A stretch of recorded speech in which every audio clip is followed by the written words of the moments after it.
Oh yes, the weeby body pillow. How much further can I fall in the eyes of society? Oh, no, hush, hush, hush, hush. Oh no, I almost regretted owning you for a second, but I would never let that happen. I'll never let societal pressure get the best of us, my love.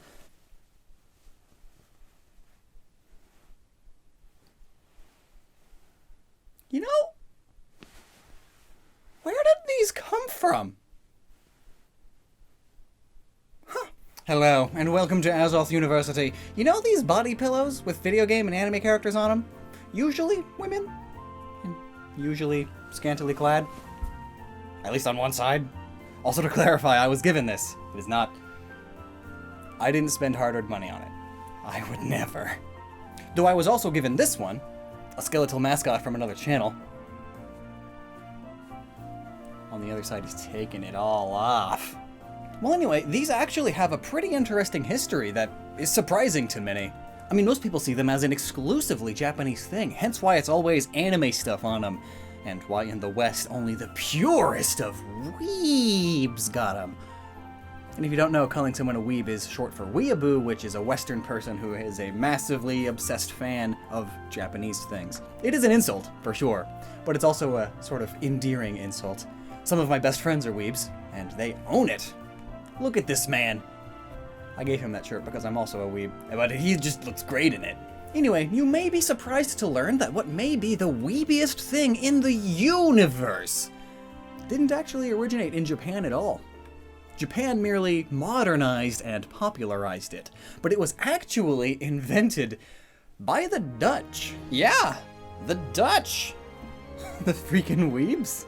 But first, let's start with today and move our way back through history a bit. This body pillow is called a Dakimakura, or the bamboo wife, or the direct translation, hug, pillow, compromise.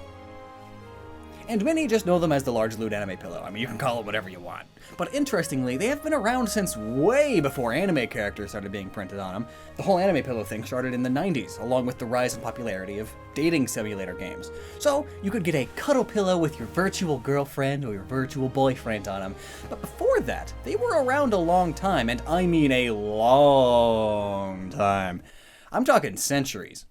Oh, but back then they weren't used as stand-in girlfriends or anything. They were just big pillows, I hear you say. But no, they were. During the 17th century at Dutch trading colonies in Indonesia, the traders would be lonely from being away from their wives months and months at a time on long shipment journeys. I mean, East Asia to Dutchingtonland Place? I don't actually know where it is. Probably around here somewhere. Alright, jokes aside, it's here, and it's called the Netherlands. Because that makes sense. But being a Netherlands native, and traveling to Indonesia, and the Indonesian coast at that, and before air conditioning or even electric fans, yeah, it was hot and humid compared to their homeland, and the combination of feeling ick from that, and from being lonely, from being the whole away from wife thing, led to the invention of the Dakimakura. But before they were called that, they were originally known as Dutch wives. And they were very soft and vaguely human-sized, and they were hollow and often made of a soft cloth over a thin bamboo frame. Perfect as a stand-in wifey cuddle buddy, and for temperature regulation at night. And the trend caught on. Eventually the Dutch were selling them all over Asia, and while they did dip in popularity for a time, with the advancement of technology and marketing and the whole Japanese loneliness population crisis thing, they came back, and this time with popular characters on them. And some of these pillows have small robotic parts inside of them that can verbally respond to your touch. Some have breast implants, some are shaped like centaurs, and even the longest pillow in the world has a printing of a snake woman on it, because that's absolutely normal. It's weird, okay? It's really weird, but you know, so is everyone, in their own way. Heck, if anything, not being weird is the weird thing these days. You're not special. Nobody is special. So live life how you want and don't impede on others trying to do the same. So that is the brief history of the Dakimakura. An important lesson for sure, and I hope you'll keep on learning on, and I hope I'll see you next time. Because next time I'll have a much more important lesson where you'll learn something valuable.